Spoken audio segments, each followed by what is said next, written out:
Hello and welcome to the June edition of What's Up Stratford via Zoom.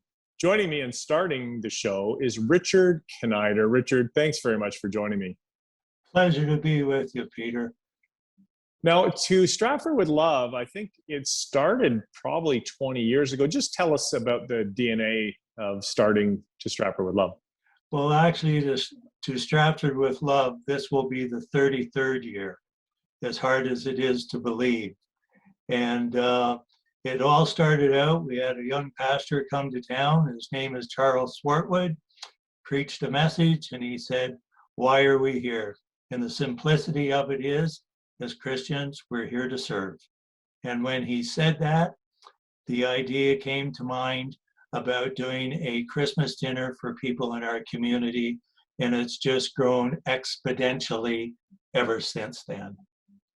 Well, let's talk about that then. That's the To Stratford with Love banquet, the Christmas banquet, usually about mid-December. How many people came to the first banquet, and tell us what you're going to be doing in 2021? The very first banquet, we had about 250 people that came. We were absolutely thrilled. The last one before COVID hit, we had about 1,100 people, and we do it at the Rotary Complex.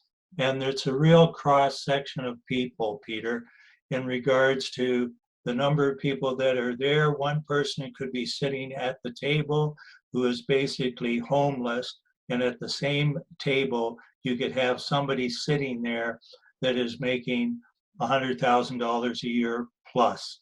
But our intention is just to have people come and celebrate Christmas for what it is, and enjoy the evening and the fellowship. And it's just really, really exciting how it all comes together. Yeah, I know there's still like 186 shopping days of Christmas. I'm just joking. What are you planning on doing this Christmas, though, in a virtual COVID environment? Well, with COVID the way it is, we are doing To Stratford with Love again. It is booked for December the 18th. And we will be doing a home edition, and whereby we will have the meals delivered to all people that would like to have a meal. And it's different, but it is what it is.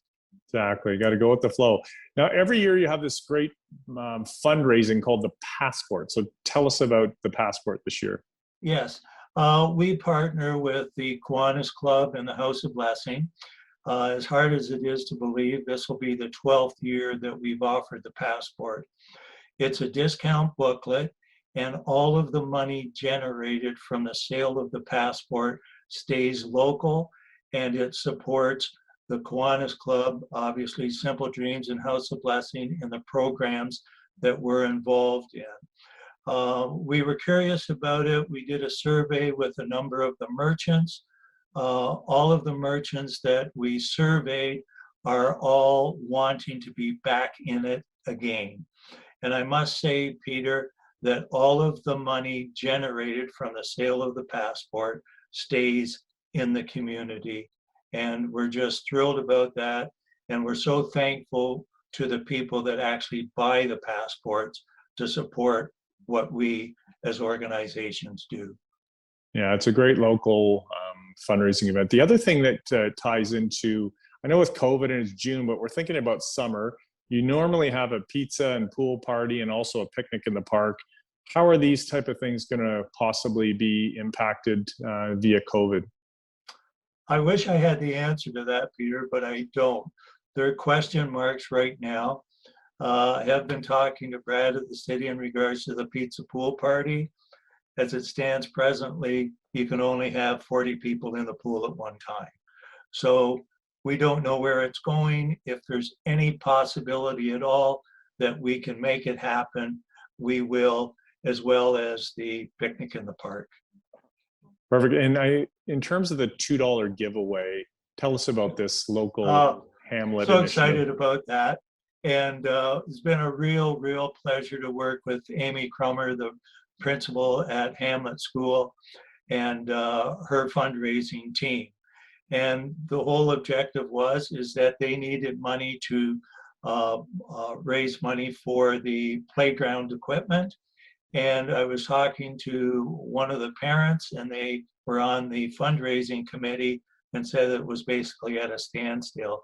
And I just felt this could be a good way to launch the $2 giveaway.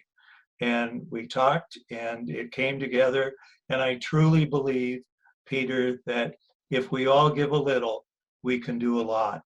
Now, I don't have the total numbers, and with COVID, with lockdowns, etc., for the month of April, when we did the $2 giveaway, I think, and Amy would have better numbers on this, but I think we raised between $13,000 and $15,000. So I was pretty Well, excited about that. yeah, exactly. Well, we're going to actually chat with Amy coming up next. So thanks, Richard, Awesome. for all the love you're giving Stratford. Appreciate you joining me. Always a pleasure, Peter.